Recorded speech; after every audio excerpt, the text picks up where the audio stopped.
काली अंधेरी रात थी और राजस्थान के जोधपुर के पास कांकणी गांव के लोग गहरी नींद में सो रहे थे। तभी अचानक गोलियों की गूंज ने पूरे जंगल को हिलाकर रख दिया। यह आवाज सिर्फ एक शिकार की नहीं थी, बल्कि ये आवाज थी एक ऐसी दुश्मनी की शुरुआत की जिसने बॉलीवुड के सबसे मशहूर सुपरस्टार और भारत के एक खूंखार गैंगस्टर को आमने सामने ला दिया। एक तरफ देश का कानून और दूसरी तरफ एक ऐसा समाज जो जानवरों को अपने बच्चों से अधिक मानता है। सोचिए, एक छात्र जो पुलिस वाला बनना चाहता था, वो कैसे बन गया जुर्म की दुनिया का बेताज बादशाह, जिसे आज कुछ लोग विलन कहते हैं तो कुछ लोग एक क्रांतिकारी और देशभक्त। आज की कहानी में हम जानेंगे उस लॉरेंस बिश्नोई का सच, जो जेल की सलाखों के पीछे बैठकर भी दुनिया हिलाने की ताकत रखता है। कहानी की शुरुआत होती है साल 1998 से, जब राजस्थान की रेतीली जमीन पर बॉलीवुड की ब्लॉकबस्टर फिल्म हम साथ साथ हैं की शूटिंग चल रही थी। उस वक्त सलमान खान सिर्फ एक फिल्म स्टार नहीं थे, बल्कि लाखों दिलों पे राज करते थे। अक्टूबर की वह रात थी जब शूटिंग से वक्त निकालकर सलमान खान और उनके साथी कलाकार शिकार के लिए निकलते हैं। उन्हें शायद अंदाजा भी नहीं था कि वो जिस काले हिरण का शिकार करने जा रहे हैं वो उनके गले की हड्डी बन जाएगा। बिश्नोई समाज के लिए काला हिरण सिर्फ एक जानवर नहीं है, बल्कि वो उसे अपने गुरु जम्भेश्वर भगवान का अवतार मानते हैं और उनकी रक्षा के लिए अपनी जान तक दे सकते हैं। जब गोलियों की आवाज सुनकर गांव वाले भागे तो उन्होंने देखा कि एक जिप्सी वहां से भाग रही थी और जमीन पर दो काले हिरण मृत अवस्था में थे। यह खबर जंगल में आग की तरह फैल गई। उस वक्त लॉरेंस बिश्नोई की उम्र मात्र 5 साल की थी। जी हां, सिर्फ 5 साल। लेकिन कहते हैं ना कि कुछ घटनाएं इंसान के जीवन की दिशा बदल देती हैं। बिश्नोई समाज का वो गुस्सा और वो कस्में उस छोटे से बच्चे के दिमाग में कहीं ना कहीं घर कर गई थी। अब हम कहानी में पीछे चलते हैं और जानते हैं कि आखिर ये लॉरेंस बिश्नोई है कौन। पंजाब के फिरोजपुर जिले में एक गांव है जिसका नाम है दुतार रामवाली। इसी गांव के एक बेहद ही अमीर और रसूखदार परिवार में 12 फरवरी 1993 को एक बच्चे का जन्म हुआ। पिता पंजाब पुलिस में सिपाही थे, लेकिन बाद में वो खेती संभालने लगे। घर में पैसों की कोई कमी नहीं थी। जमीन जायदाद इतनी थी कि आप गिनते गिनते थक जाएं। बचपन में लॉरेंस का नाम लॉरेंस नहीं था, बल्कि घर वाले उसे प्यार से कुछ और बुलाते थे। लेकिन क्रिश्चियन स्कूल में अध्ययन करने की वजह से और गोरा रंग होने के कारण उसका नाम लॉरेंस रखा गया। बचपन से ही उसे शान और शौकत से रहने का शौक था। वो शिक्षा में भी ठीक था और खेलों में तो उसका जवाब नहीं था। वो एक बेहतरीन एथलीट था और उसे पहलवानी का भी शौक था। घर वाले सोचते थे कि हमारा बेटा पुलिस अफसर बनेगा या कोई उच्च अधिकारी बनकर परिवार का नाम रोशन करेगा। किसे पता था कि यह युवक पुलिस की वर्दी तो नहीं पहनेगा, लेकिन पुलिस की नाक में दम जरूर कर देगा। लॉरेंस अपनी शुरुआती शिक्षा अबोहर से पूरी करने के बाद आगे की शिक्षा के लिए चंडीगढ़ आ गया। चंडीगढ़, जो कि पंजाब की राजधानी है और यहाँ की पंजाब यूनिवर्सिटी उत्तर भारत की राजनीति की हब मानी जाती है। यहाँ आने तक लॉरेंस बिल्कुल सीधा सादा युवक था। उसे बाइकों का शौक था, उसे महंगी वाहनों का शौक था। कहते हैं कि कॉलेज के दिनों में वो लाखों रुपए की बाइक लेकर घूमता था और हजारों रुपए दोस्तों पर खर्च कर देता था। वो यारों का यार था। अगर किसी दोस्त को कोई तकलीफ होती थी तो लॉरेंस सबसे पहले आगे आता था। यही वो वक्त था जब उसके जीवन में छात्र राजनीति यानी स्टूडेंट पॉलिटिक्स की एंट्री हुई। कॉलेज में चुनाव का माहौल था और जोश और जवानी अपने चरम पर थी। यहीं से वो रास्ता शुरू होता है जो उसे अंधेरे कुएं की तरफ ले जाने वाला था। चंडीगढ़ की हवा में ही कुछ अलग बात है। यहाँ की पंजाब यूनिवर्सिटी में छात्र संगठन यानी स्टूडेंट यूनियन का दबदबा वैसा ही है जैसा देश की संसद में राजनीतिक पार्टियों का होता है। लॉरेंस बिश्नोई ने डीएवी कॉलेज में एडमिशन लिया और वहां उसने सोपयू यानी student organisation of Punjab university join कर ली। शुरू में तो सब कुछ ठीक चल रहा था, पोस्टर लगाना, रैलियां निकालना और छात्रों की मदद करना। लेकिन धीरे धीरे वर्चस्व का संघर्ष शुरू हो गया। यह वह दौर था जब लॉरेंस की मुलाकात एक ऐसे शख्स से हुई जो आगे चलकर उसका राइट हैंड बनने वाला था, और उसका नाम था गोल्डी बरार। जी हां, वही गोल्डी बरार जो आज कनाडा में बैठा है। इन दोनों की दोस्ती कॉलेज कैंटीन और चुनाव प्रचार के दौरान हुई। दोनों के विचार मिलते थे और दोनों के अंदर कुछ महत्वपूर्ण करने की आग थी। साल 2010 और 11 के आसपास विरोधी गुटों से छोटे मोटे संघर्ष शुरू हुए। पहले तो बात सिर्फ गाली गलौज और धक्का मुक्की तक सीमित थी, लेकिन फिर बात इज्जत पर आ गई।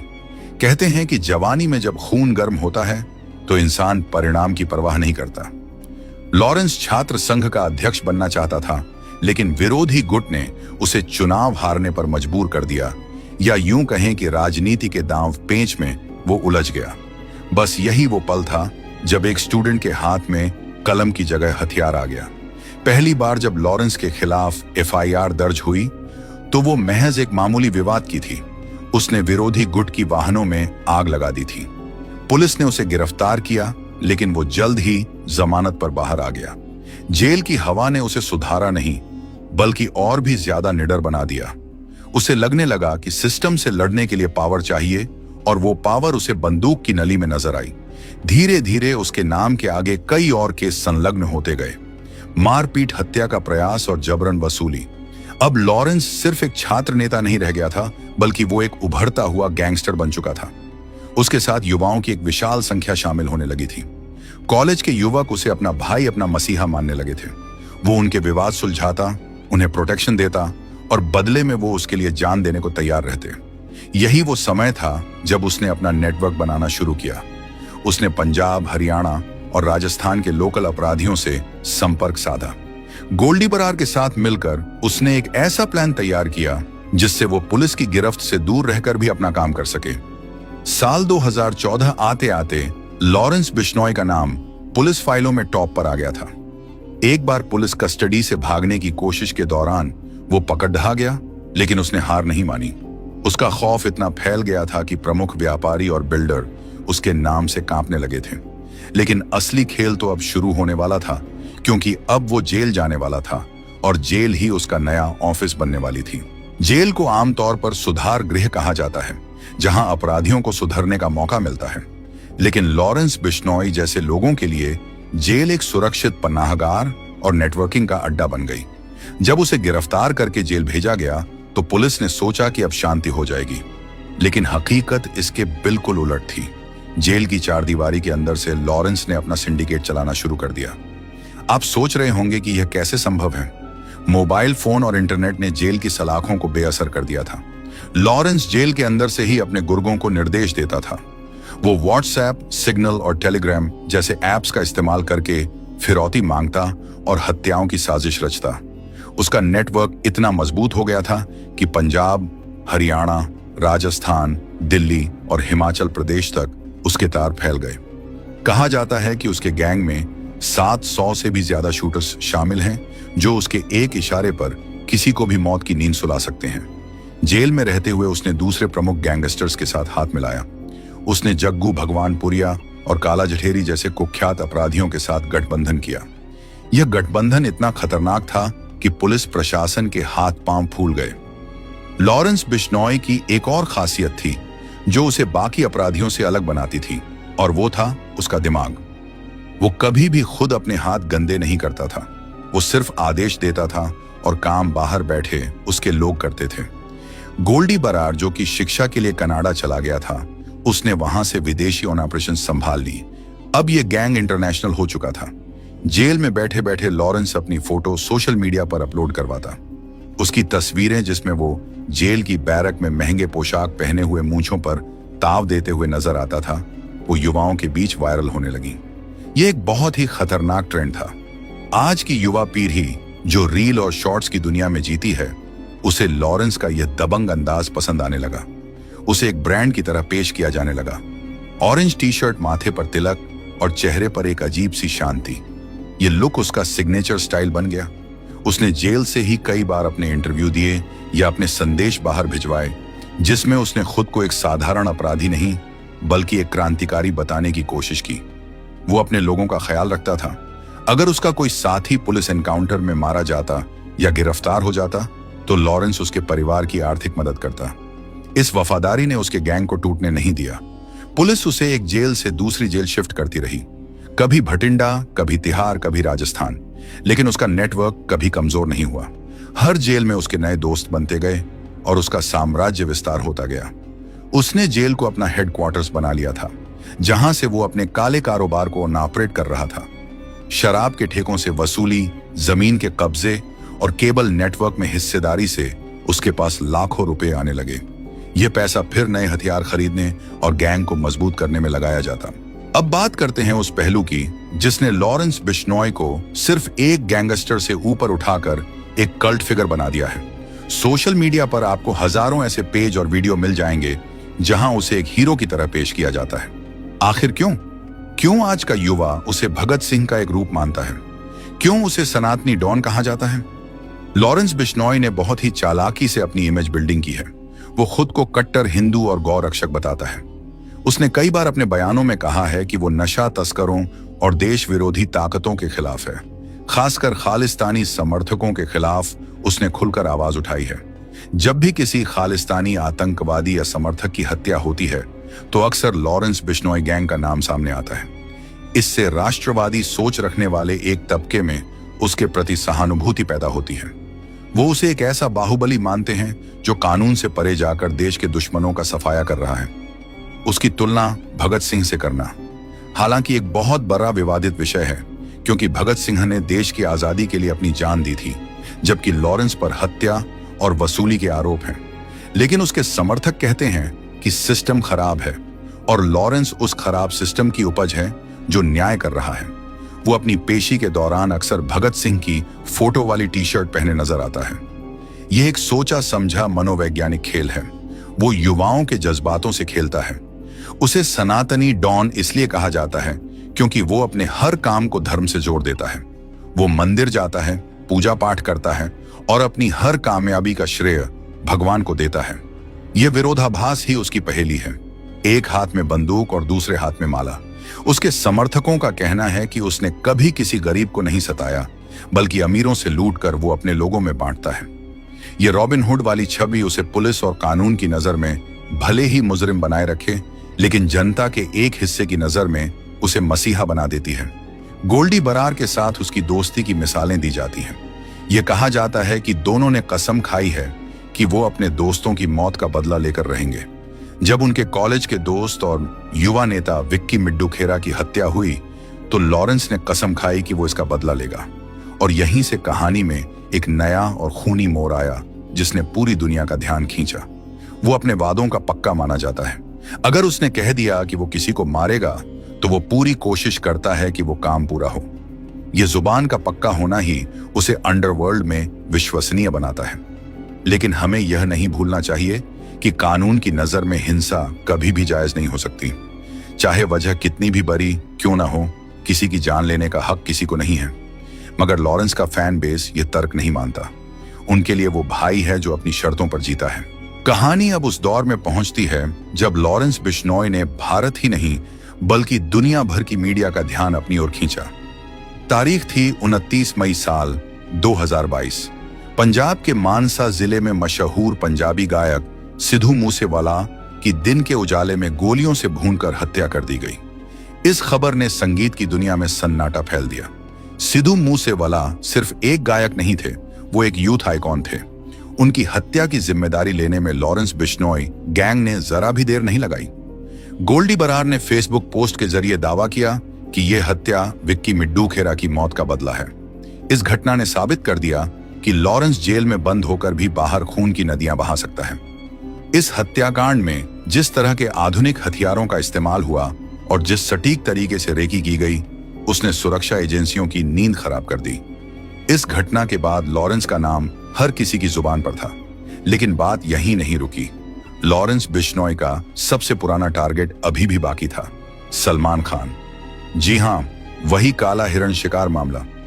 लॉरेंस ने कई बार खुलेआम धमकी दी है कि वो सलमान खान को नहीं बख्शेगा। उसने कहा है कि सलमान खान ने हमारे समाज की भावनाओं को ठेस पहुंचाई है और जब तक वो हमारे मंदिर में आकर माफी नहीं मांगते, हम उन्हें माफ नहीं करेंगे। ये धमकी सिर्फ हवाई नहीं थी। कई बार सलमान खान के घर की रेकी की गई और उनके पिता सलीम खान को धमकी भरे खत मिले। यहां तक कि उनके घर पर गोलीबारी की भी खबरें आईं, जिसकी जिम्मेदारी लॉरेंस के भाई अनमोल बिश्नोई ने ली। यह सब दिखाता है कि उसका नेटवर्क कितना गहरा है। सिर्फ भारत ही नहीं, कनाडा, अमेरिका और दुबई तक उसके तार फैले हुए हैं। कनाडा में बैठे खालिस्तानी आतंकी सुखदूल सिंह उर्फ सुक्खा दुनेके की हत्या की जिम्मेदारी भी लॉरेंस गैंग ने ली थी। उसने दावा किया कि सुक्खा देश विरोधी गतिविधियों में शामिल था और हमारे दुश्मनों की मदद कर रहा था। इसी तरह उसने कई और गैंगस्टर्स और नशा तस्करों को भी ठिकाने लगाने का दावा किया है। ये जो इंटरनेशनल सिंडिकेट है, ये बहुत ही जटिल है। पैसा हवाला के जरिए इधर से उधर होता है। शूटर्स को नेपाल और बांग्लादेश के रास्ते भेजा जाता है। हथियार पाकिस्तान सीमा से ड्रोन के जरिए मंगवाए जाते हैं। ये पूरा एक इकोसिस्टम है जिसे लॉरेंस ने तैयार किया है। उसने अपने दुश्मनों की एक हिट लिस्ट बना रखी है और वो एक एक करके सबको निशाना बना रहा है। पुलिस उसे रिमांड पर लेती है, पूछताछ करती है, लेकिन वो हर बार मुस्कुराता हुआ नजर आता है, जैसे उसे पता हो कि उसका कुछ नहीं बिगड़ने वाला। उसकी यही मुस्कान उसके दुश्मनों को सबसे ज्यादा चुभती है। सिद्धू मूसे वाला हत्याकांड के बाद तो जैसे वो अजेय हो गया है। उसके गुर्गे सोशल मीडिया पर खुलेआम हथियारों का प्रदर्शन करते हैं और पुलिस को चुनौती देते हैं। यह कानून व्यवस्था के मुंह पर एक करारा तमाचा है। आज लॉरेंस बिश्नोई गुजरात की साबरमती जेल की हाई सिक्योरिटी बैरक में बंद है। उसे अंडा सेल में रखा जाता है, जहां परिंदा भी पर नहीं मार सकता। उस पर NIA यानी राष्ट्रीय जांच एजेंसी ने UAPA जैसा सख्त कानून लगाया है जो आतंकवादियों पर लगता है। सरकार उसे एक आतंकवादी घोषित करने की दिशा में काम कर रही है। लेकिन सवाल वही है कि इतना सब होने के बावजूद उसका नेटवर्क टूट क्यों नहीं रहा। हाल ही में जेल से दिए गए उसके 2 इंटरव्यू ने तहलका मचा दिया था। उन इंटरव्यू में वो बिल्कुल बेखौफ नजर आया। उसने साफ कहा कि उसका मकसद पैसा कमाना नहीं है, बल्कि अपने समाज की रक्षा करना और अपने वसूलों पर चलना है। उसने यह भी कहा कि वो राजनीति में नहीं आना चाहता, लेकिन अगर जरूरत हुई तो वो पीछे नहीं हटेगा। आज लॉरेंस बिश्नोई की उम्र 30 साल के आसपास है। इस छोटी सी उम्र में उसने वो शोहरत हासिल कर ली है जो अच्छे अच्छे लोग पूरी जिंदगी में नहीं कर पाते, भले ही वो शोहरत बदनामी की हो। उसके गैंग का प्रभाव आज बॉलीवुड से लेकर राजनीति के गलियारों तक है।